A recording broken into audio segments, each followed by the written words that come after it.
Assalamualaikum warahmatullahi wabarakatuh. Alhamdulillahi rabbil alamin. Allahumma salli wa sallim ala sayyidil mursalin wa ala alihi wa ashabihi ajma'in. Allahumma rabbana zidna ilma warzuqna fahma birahmatika ya arhamar rahimin. Hamba Allah, muslimin, muslimat jamaah salat maghrib, majlis pengajian Masjid Jami' yang mulia. Selalu kita memuji Allah Azza wa Jalla, menyampaikan selawat salam pada Rasulullah Muhammad sallallahu alaihi wasallam. Ta'zim, takrim pada guru-guru kita yang mulia dan hadirin sekalian.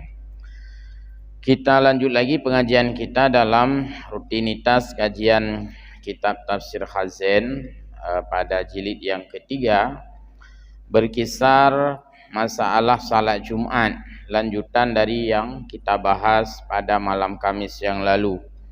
A'udzubillahi minasyaitonirrajim. Bismillahirrahmanirrahim. Menafsirkan wa idza ra'au tijaratan aw lahwan infaddu ilaiha wa tarakuka qa'ima wa aradu billahwi at-tibli wa tasfiq. Ketika saat itu hadir kabilah menjajakan dagangannya sekaligus dengan permainan, maka saat itu jamaah yang ada di dalam masjid bersama Rasulullah sedang mendengarkan khutbah Nabi, lalu mereka ini berpaling, artinya keluar, artinya menghudum ulua, mururun ulua, karena ada permainan dan ada tijarah. Dari penjelasan ini terlihat bahwa untuk larisnya tijarah itu diiringi dengan permainan. Urung muka ubat yang tijarah, mangat lagu ubat, mainan becut, sulap dan sebagainya untuk menarik minat. Maka sekarang ditiru gaya-gaya ini oleh orang-orang yang berjiwa komersil. Artinya untuk larisnya barang-barang dagangan itu selalu diiringi dengan berbagai hiburan-hiburan atau pentasan-pentasan untuk mengumpulkan banyak orang. Inilah yang terjadi pada masa Rasulullah sallallahu alaihi wasallam ketika beliau berkhutbah, orang-orang berpaling, artinya keluar masjid, mengerumuni dagangan dan juga melihat, menyaksikan permainan-permainan yang disajikan di luar masjid. Sehingga saat itu khutbah Jumat yang dahulunya itu setelah salat, khutbahnya belakangan syariat salat. Karena salat yang dilakukan itu yang dinanti-nantikan.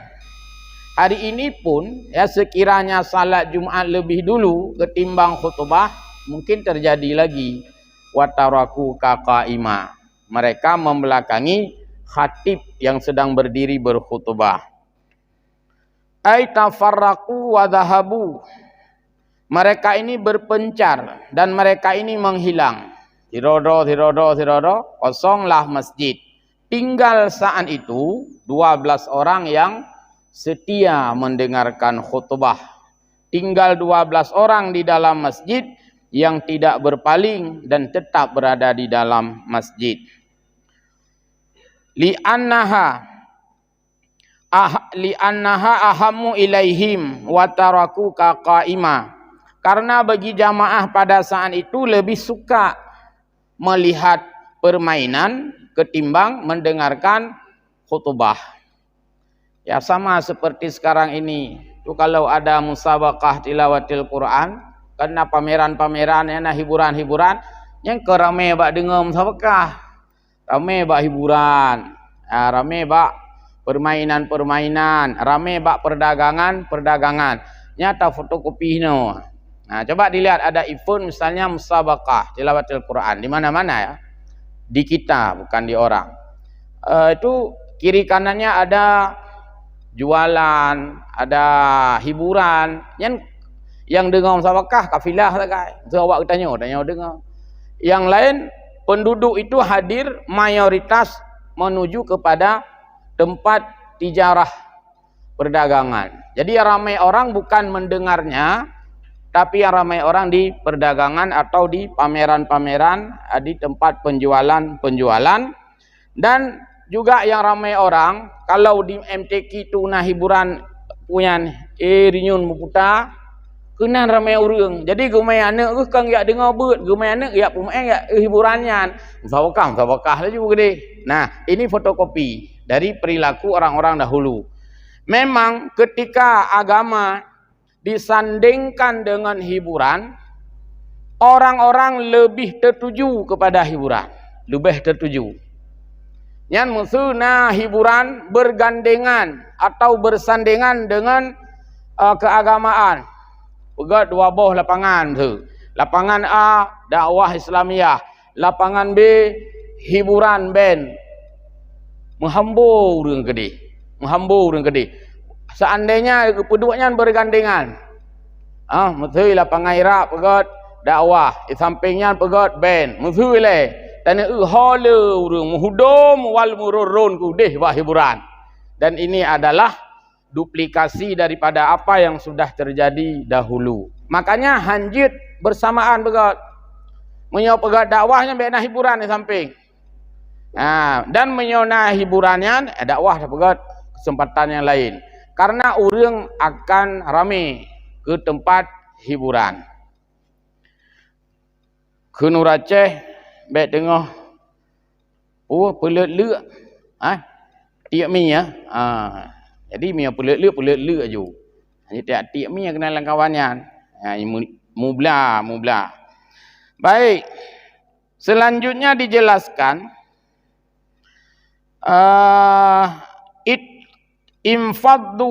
ittafaqu ala annal qiyamah, berdasarkan ayat wa taraku ka qaima, dan mereka meninggalkan kamu wahai Muhammad sedang berdiri saat menyampaikan khutbah. Apa hukum yang diambil dari ayat ini? Ittafaqu, telah berittifaq, telah bersesuaian, telah bersepakat ala annal qiyama kana fil khutbati lil jum'ati, bahwa khatib itu membaca khutbah itu mesti berdiri, sebab begitulah yang dipraktekkan oleh Nabi selama beliau membaca khutbah, selalu berdiri. Kalimat qaimah yaitu kalimat berdiri menjadikan landasan hukum khatib mesti berdiri. Wa yajibu ayyahtuba al-imamu qaiman khutbataini. Khutbah itu ada dua kali, artinya dua ronde khutbah. Yang pertama dinamakan al-khutbatul ula, khutbah pertama. Yang kedua dinamakan al-khutbatus saniyah, khutbah yang kedua. Untuk membedakan khutbah pertama dan khutbah kedua, juga mesti ada yang namanya tafsil. Harus ada sekat. Sekatnya adalah duduk antara dua khutbah, dan ini disepakati. Yang pertama, khutbah harus dua kali, dua ronde. Yang kedua, di antara dua kali khutbah, sama seperti duduk antara dua sujud, ini namanya duduk antara dua khutbah. Sejauh mana durasi, berapa lama kita duduk dua khutbah, sama dengan hukum tumakninah di dalam salat. Jut siat, jut 3 set. Pokoknya kamu set mentang 3 kaberehan. Barakallahu li wa lakum fil Qur'anil geduk. Kan kata tetap siat, kata tumakninah. Budah julum. Atas nama kata tumakninah, artinya ada duduk walaupun sejenak, dianggap sudah duduk antara dua khutbah. Idealnya berapa menit, berapa lama? Tidak pakai menit. Idealnya adalah sekira-kira seseorang sudah sempat berdoa walaupun sejenak. Dan itu doa yang mustajabah, doa antara dua khutbah. Dibaca bagus masing-masing. Atau di beberapa masjid karena ge urang baik lalau ge pimpin le bila bang geduk khatib barakallahu li wa lakum fil Qur'anil azim. Geduk jo khatib yang kana bila Allahumma fir lil mu'minina wal mu'minat amin. Nyan ge bantu urang takut waduh. Ge bantu urang takut tua. Yang lebih bagus bagaimana? Masing-masing. Mangke pu ge pimpin hina rame-rame, ge urang rata-rata ya cok kesempatan lah khutbah untuk ya kena. Maka ge pimpin aja baik dengar ge Allahumma fir lil mu'minina wal mu'minat amin. Wal muslimin muslimat al ahya minhum bi rahmatin. Ge bedah julung khatib. Jadi baca doa itu sunat. Yang wajib apa? Khatib wajib duduk antara dua khutbah walau tidak membaca apapun, sama dengan hukum tumak ninah pada sujud, tumak ninah pada duduk antara dua sujud, tumak ninah pada i'tidal. Pokoknya yang penting ada tumak ninah di sana, ada berhenti. Membaca itu hukumnya sunat. Terus qalal ulama al-khutbatu faridatun fi salatil jumu'ati. Khutbah itu kemestian, khutbah itu kewajiban, khutbah itu fardu, bukan sunat, bukan sukarela, khususnya pada salat Jumat. Kalau khusus kewajibannya pada salat Jumat, artinya khutbah-khutbah yang bukan pada salat Jumat tidaklah hukumnya fardu, tapi hukumnya dianjurkan. Contoh, salat sunat istisqa. Setelah salat sunat istisqa, sunat khutbah. Kalau tidak khutbah, ya tidak mengapa, istisqanya sah. Setelah salat sunat Idaini, 2 hari raya, sunat khatib membaca khutbah. Kalau tidak membaca khutbah, salat hari rayanya sah. Musuh le, mudah-mudahan baik tiknya kan. Mbak umumkan li panitia masjid. Hadirin sekalian, sekarang tiba waktunya berhubung sudah 7:30, sama-sama kita mengatur saf. Sebelumnya kami bacakan tertib salat hari raya pada hari ini di Masjid Jami' Luxmawi. Adapun yang menjadi khatib adalah tungku, adapun yang menjadi imam adalah tungkupulan. Yang menjadi khatib ditiadakan. Sah sembahyang. Ya memang kalagenya nilhab. Sah. Hai atiji pu masa hana khutbah. Hai hana yo so yang tayu hantem, so yang tayu hantem le. Bisa saja salat saja sudah bubar barisan. Maka orang-orang yang di rumah itu mesti urang di rumah hana gejak masjid. Nah payah khutbah di rumah tu. Pegap kamu hana menjauh masjidnya. Tabuh keluarga maju kamu mau sembahyang di rumah hinan, bak ruang tamu, kamu khutbah, ayah yang jadi imam, ayah berkhutbah, bisa untuk istri dan anak-anaknya. Jadi khutbah. Cuman punya 2 gementeng. Mesti 2 gitu. Suami dan istri. Nah payah khutbah 2 ke. Ayah deng imam, lalu ayah ge khatib siro gajukan jamaah kan karena rumah tok siro ke rumah. Nya hendak payah khutbah ge nasihat biasa manteng nyo sembayang raya kali nyo nya dak khutbah mayangna dengar kata sagai nyo lu nasihat manteng nyo getanyo uronyo tam klik-klik belim klok-klok nyan manteng 2 ke sagai abah pun kena pegah teman. Tabah tengah kun hadirin yang berbahagia. So hadirinnya hana hadirin. Aku nasihat biasa mentang. Ahlung nyoro-nyoro raya. Ya menang. Jadi intinya bahwa selain daripada khutbah Jumat itu tidak berstatus fardu. Maka salat istisqa tidak wajib khutbah, tapi tetap muakkadahkan, dikuatkan mestinya ada, jangan sampai tidak ada. Mana lagi khutbah? Khutbah nikah, kan udah menikah, nah khutbah. Baca khutbah nikah itu biasanya sebelum akad. Ya, punya khutbah raya setelah salat. Khutbah istisqa setelah salat. Khutbah nikah sebelum akad. Khutbah pulang. Di mana-mana itu. Pokoknya dalam bentuk khutbah itu selain Jumat semuanya sunat dan tidak mesti 2 kali. Apalagi khutbah nikah sekali saja. Khutbah istisqa boleh sekali. Khutbah apalagi yang lain boleh sekali, tidak mesti 2 kali. Yang wajib khutbah mesti 2 kali hanya pada salat Jumat. Kalau salat gerhana sunat menyerupai khutbah Jumat. 2 kalinya mesti. Maksudnya kan hanya 3. Ketika dilakukan maka polanya adalah pola salat Jumat. Cuman siapa tahu kan? Khatib hari raya, maksud khatib hari raya. Jadi kali khutbah pertama, barakallahu li wa lakum fil Qur'anil azim. Jadi roh juga getron lah juga nyan.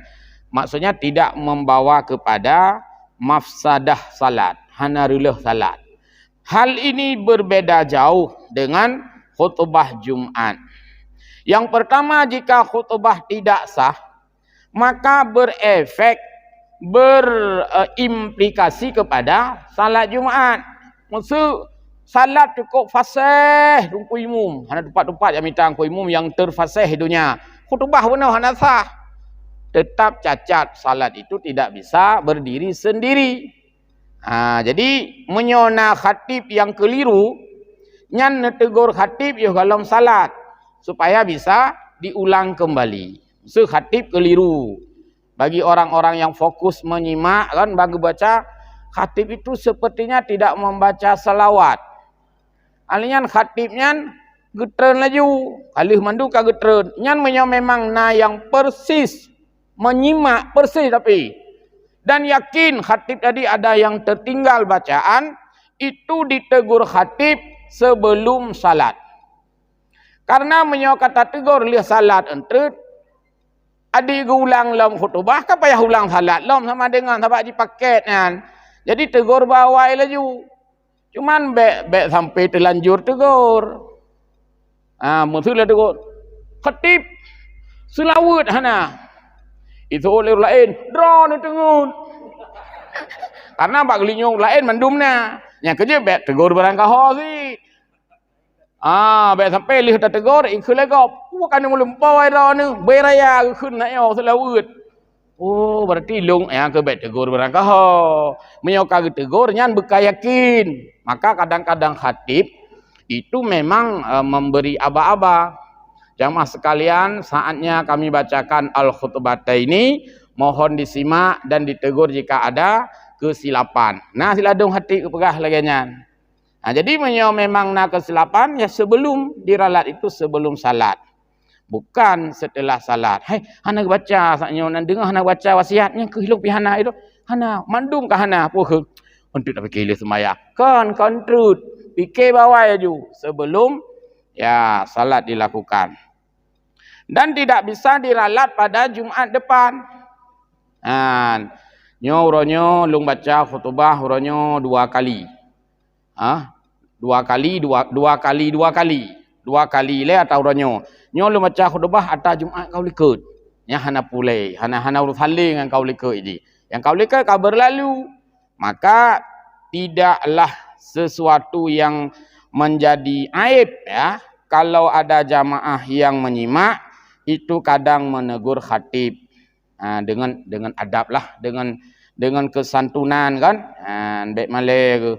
Dan khatib memang yakin itu ditegur, ada rukun yang tertinggal, hana payah gengsi, tinggal ulang si katrut. Mohon maaf, saya sebagai khatib ada kekeliruan. Saya ulangi sekali lagi prosesi khutbah dari awal. Baca aja alhamdulillah. Yang mana haji? Ulang je loh. Yo kalau semayang. Yang baik. Tunggu khatib. Kamu bersih mendengar taknya tunggu baca selawat. Trip tak aku ya beut baik kayak tegur lu. Nya hanjut. Kadang tiknya silap orangnya. maka lagi urung mungkat mi ke tatrip kag mungkat mi kebetulan otai gubuh mi ke urung mu blau tegur le urung mu blau umah bang nyomi masin dah hai wa belah tu ngak mungkat ini nak so pegah masin ko thai kan bang kayak blau le kah pegah masin mandi urung blau meno ka hang gubuh talu kan menyamuna meno cina rasanya bukan masin umanyo bit masin mati nyo ke nyo baru masin ni ko Munya menandit, ketatip aja ke ketip bilang mereka tegur-tegur lu. Kadang sih memang uronyan pah silap juga. Yang mereka hana silap kan bisa jadi. Jadi pokoknya menegur itu bukan aib. Yang ditegur pun bukan aib. Mana yang aibnya? Aib tak cok tak gop, tak kun ke gop, tak poh gop, tak rabah tak gop. Yang aib silap tak baca khutbah. Hana juga aib. Tapi baik tiap go Jumat silap. Menyotip go Jumat, kaji atai undang le urang pai ta keun. Oh, manlah kai maah. Nundang urang hana silap antau. Man pidon pakon tabe silap le laweknya. Nyam nya kale ganyang kajiet atret dari pidiung. Dari podium khatib. Baik. Kemudian dijelaskan lagi bahwa waqala Abu Hanifah, Imam Hanafi wa Ahmad dan Imam Hambali la yustaratul qiyam walal qu'un wa tustaratu taharah fil khutbah inda Syafi'i. Menurut Imam Abu Hanifah dan menurut Imam Hambali Ahmad bin Hambal tidak disyaratkan khutbah itu berdiri dan tidak disyaratkan duduk. Nah, ini namanya perbedaan mazhab khusus berkaitan tentang khutbah ini.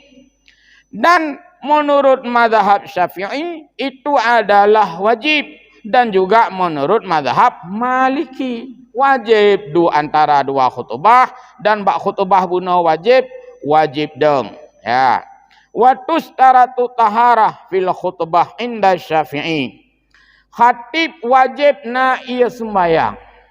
Karena khutbahnya fardu, berarti khatib wajib dalam keadaan berwudu. Tidak sah khutbah khatib yang tidak berwudu. Jadi bentuk mana berhubung khatib katilat kan? Katilat ganya dan parkir motor, dan parkir Honda, bang umah kai hơi tadi, pergi. Allah kata tajak be sampai ham tu ka kata julen tu dah pergi sembayang. Ya hanjur kan. Meramah. Artinya cacat khutbahnya dan tidak sah. Berbeda dengan yang mustami'in, yang dengar. Yang dengar hana syaratkan nak ia sembahyang. Mesti yang katilah kerja. Oh, mangga tak ke khutbah Jumaat, maksudnya tak pentingnya. Alah buat dengar khutbah le. Tu sembahyang tu le khutbah kerja bakulah. Nyanjut bagi orang yang dengar mustami'in. Tapi punya khatib wajib. Jika khatib itu orang yang salisul bauli, khatib meran. Maksudnya khatib meran. Mana orang tanya, mam yang meran ke pura undang? Khatib senior. Cuman duduk kameran. Yang maksud le. Kon ban phone je khatib aju meran. Khatib kebetulan kurang sehat. Kameran. Orang masih mengundangnya karena dianggap sudah senior ya, sudah sangat mahir. Nyan diganyan harus 2 kali bersuci. Lih ke khutbah Jumaat. Nyai kayaknya payah ajak long gede, ya pinah le puhun ya balutannya, ya bersuci kembali, baru iklam, baru jid ke sembahyang. Kenapa? Karena khutbah satu fardu, salat Jumat satu fardu yang lain. Nah, jadinya 2 masalah. Sedangkan orang salisul bauli alias meran, maka wuduknya hanya berlaku untuk sekali pakai. Khutbah benar kan sekali pakai. Khatib meran, agak pu bereh draw giganya kagetui sembayang kalih gu balut, pacuk-pacuk ka bereh le mandum ge undang ka khutbah. Alinya lih getreun khutbah akan melakukan kewajiban satu lagi, fardu juga statusnya. Nya ga anja umon ile, ya pu bereh nya nilai bersuci le baru tamang dalam masjid. Menyaga dengan imam jeut, menyaga makmum terserah. Yang gekeun 2 kali fardu. Maka ji hurung menyo kamuran-muran apa ni agak khutbah teman. Alah ni urut lain mentang apa saganya. Pakai meran ku menayu je. Baik. Terus wa aqallu ma yaqa'u alaihi ismul khutbah ayyahmadallaha wa yusalliya 'alan nabiyya sallallahu alaihi wasallama wa yusiya bitaqwallahi hadhihi salasah syurutun fil khutbataini jami'an. Komposisi, yaitu dua rukun khutbah itu ada komposisinya, artinya ada rukun-rukun yang harus dibaca, tidak boleh ketinggalan. Yang pertama, minimal bagi khatib itu membaca dalam khutbah yang bisa disebutkan dengan dia sudah berkhutbah dalam mazhab Syafi'i. Mana yang dikatakan khutbah itu? Ayyahmadallaha. Pertama, ketika dia baca harus ada unsur memuji Allah dengan kalimat alhamdulillah atau kalimat devariasi atau kalimat tasrif lainnya. Maksud hanakeun alhamdulillah, hanakeun alhamdulillah. Gegantau tasrif dalam bentuk jamak mutakallim, nahmadullah, boleh saja. Karena di sana ada kata-kata hamida. Kan dalam bahasa Arab nah tasrif, hamada yahmadu, hamdan. Hamdan juga boleh. Hamdan syukran lillah. Pokoknya karena kata-kata hamida, tasrif. Ya. Tasrif nanti bahasa Indonesia tasrif. Alih tasrif bibit, alih hatta pupai. Pokoknya watai tasrif mutumung katanya. Jadi nampak beberapa penataran saya ikuti persoalan data. Katanya perlu datanya. Data atau fakta-fakta. Datanya cukup perlu data. Kupu data, menyona data biasa haji, dana. Tasrif tu data, datuma, datum, dati, datuma, datuna, dani, dana, menyona data itu dana. Nyaleh nyo menana leh puai. Pokoknya memang ketut ada pupahnya sih. Hai menyona data kena dana. Datanya data je. Maka di Amerika itu, di luar negeri itu yang paling mahal adalah datanya. Bukan laptopnya yang mahal, flash disknya yang mahal, flash disk yang sudah diisi data. Baik, jadi itu yang minimal. Alhamdulillah atau kalimat lain nahmadullah, ahmadullah dan kalimat tasrif, ya, divariasi terserah. Yang kedua, ada unsur salawat.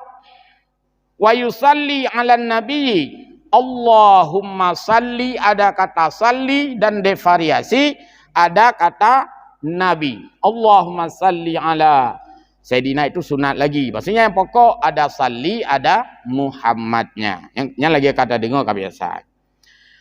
Wa yusi bitaqwallah, ada unsur berpesan takwa kepada Allah. Boleh ittaqullah atau kalimat lain yang mengandung makna pesan takwa kepada Allah. Maka tidak boleh bosan-bosan bagi yang mendengar khutbah.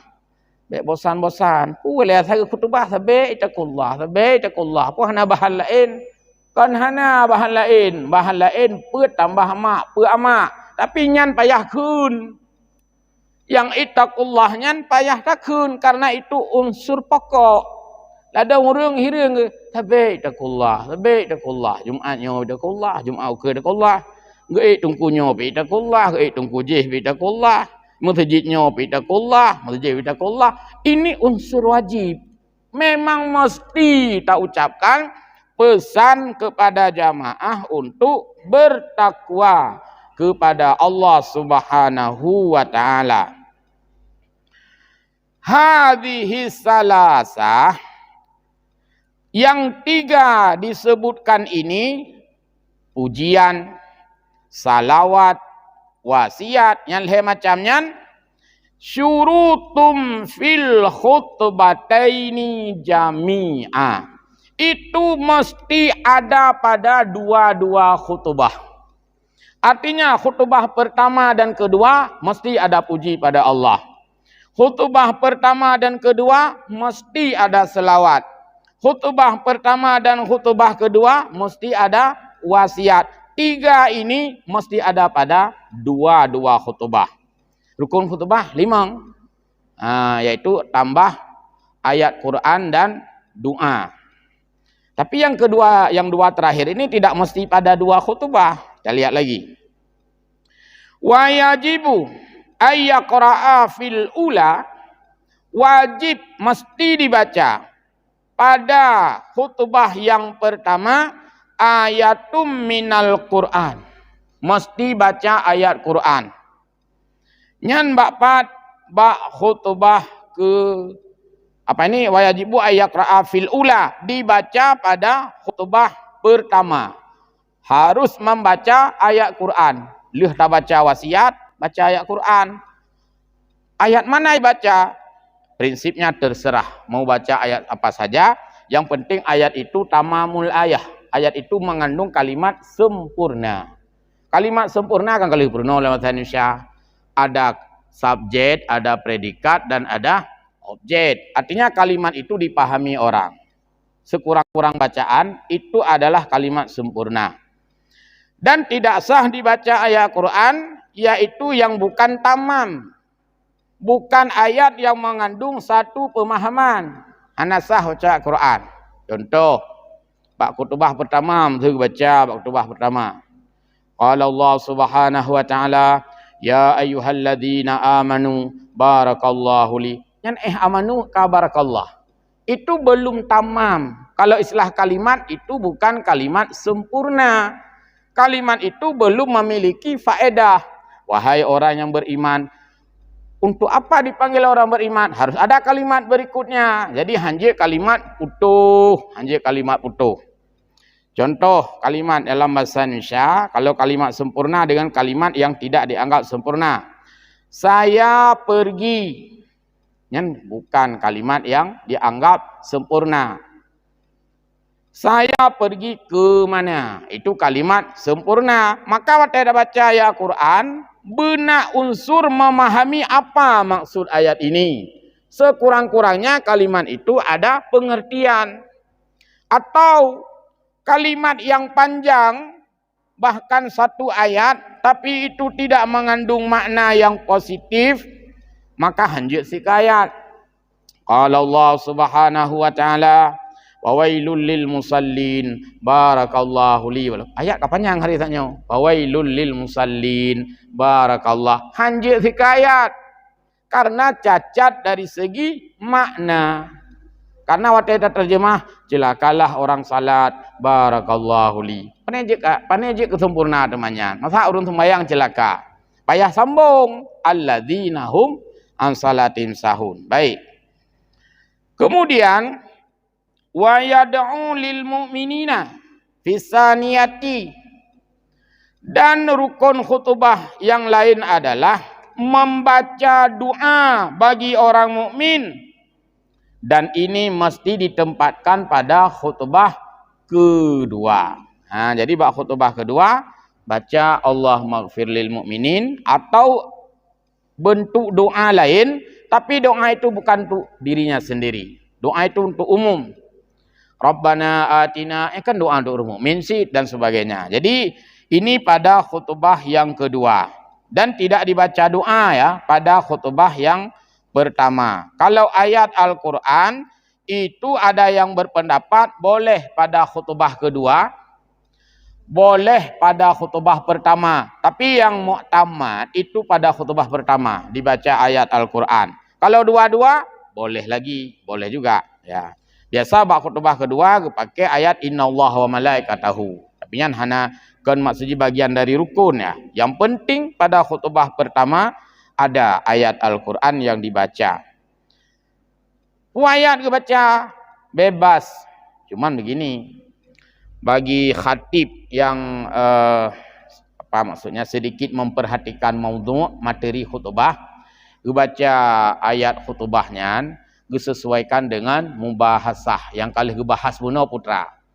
Yang kali gebahas benar. Mutu lang khutbahnya uronyo don bi nasihat bacut tentang maulud. Nyo tanya maulud sunat khanduri, sunat macam-macamnya mutu bak khutbah. Ote ayat Quran ayat gebacaan trut ya ayat-ayat yang berbicara tentang keutamaan Nabi Muhammad, tentang keutamaan membesarkan syiar Allah supaya munasabah cocok. Yang hana cocok kiban, hana cocok dengan pembahasan. Tapi sah. Nyo tanya masalah pegah orangnya, masalah khauri maulud, tabi makanan, pah baca ayat kutiba alaikumusiyam. Bagi puasa kiban dah semaju. Jadi buno cerita semaju, cerita khanduri. Nyo kan cerita puasa. Ke ayat sah karenanya ayat Quran. Cuma tidak sinkron saja. Tidak munasabah saja. Artinya hanya sesuai pokok bahasan dengan ayat yang diangkat. Buno cerita tentang pemimpin. Qala Allah subhanahu wa ta'ala. Wate cerita ka masalah menikah. Wate me ayat. Nyan pihana cocok sih. Walaupun sah. Habis wate mana sih? 7 menit baik. Pertanyaan hana ju. Abang begitu ni tanya. Laju hanjit tak jawab. Baik, tunggu-tunggu dan lanjut baca terus. Walau taraka wahidah. Sekiranya yang 5 tadi, ujian, salawat, wasiat, ayat, doa, kalau ada satu yang luput, tinggal, disengaja atau tidak.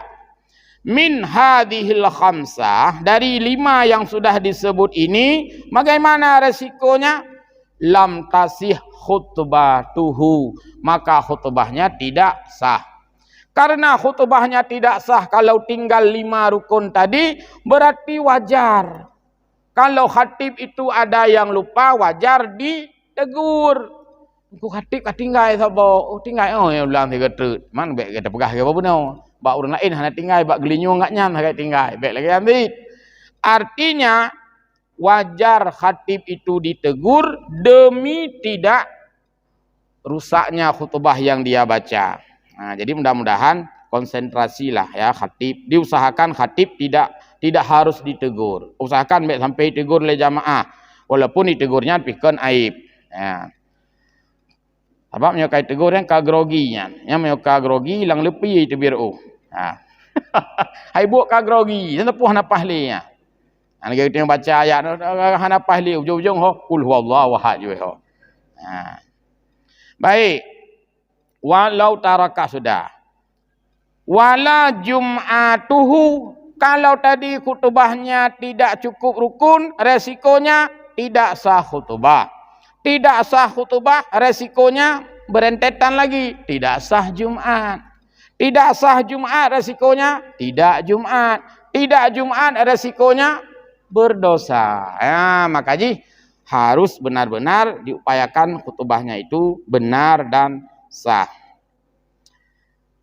Wasunnatu lil imami idza sa'idal mimbar ayyastaqbalan nasa wa ayyusallima alaihim khilafan li Abi Hanifah wa Malik. Sunat bagi imam itu ketika naik mimbar. Lu ulang yang kali lu pegang. Kok imam naik mimbar? Imam kandang sembahyang, urusan imam naik mimbar.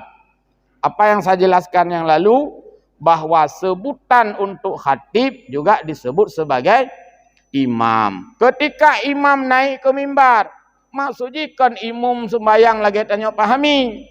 Ketika khatib naik ke mimbar. Kenapa dibilang imam? Karena khatib dan imam itu mestinya yang ideal adalah satu orang. Dia sebagai khatib, dia sebagai imam. Sebagaimana masa Nabi dan masa sahabat. Bak masa ditanya, dibagi 2. Yang pertama, energi hansip. Kekhulik khatib, dong khutbah mentang. Punya imam ma'ili, kampeng tu. Kekhulik imam, ilo imam mentang. Punya khutbah yang takut kuyup. Kelebuk bagi 2. Dibagi 2. Kak. Atau ya. Jadi Sunat khatib naik ke mimbar atau istilahnya imam ini khatib. Begitu naik dia ayastaqbalan nas. Membelakangi kiblat, menghadap jamaah lagi yang kagak lakukan. Apa yang dilakukan? Ayyusallima alaihim. Mengucapkan salam. Khatib, assalamualaikum warahmatullahi wabarakatuh. Khatib geduk, baru kemudian dikumandangkan azan. Persis seperti yang sudah kita lihat, kita rasakan sekarang ini. Semuanya ini adalah berdasarkan kaifiat ya, tata cara atau prosedur yang kagak ada di dalam fiqih tentang khutbah Jumat. Ini bukan kitab fiqih kita, kitab tafsir. Tapi penulis ni Imam Khazin karena pah gebahah ayat Jumat, getamah-tamah penjelasan supaya sambil berlalu getanyo bisa langsung jelas adanya. Ya, sebenarnya kan khusus membahas khutbah, tapi membahas tafsir tentang khutbah. Cuman supaya sekali jalan, ya, sangat memudahkan. Baik dengku-dengku, kalau kira kata mudah-mudahan manfaat ya. Insyaallah kita lanjutkan, masih ada pembahasan ke depan lagi. Mohon maaf, wallahul muwaffiq ila aqwamit thariq. Wassalamualaikum warahmatullahi wabarakatuh.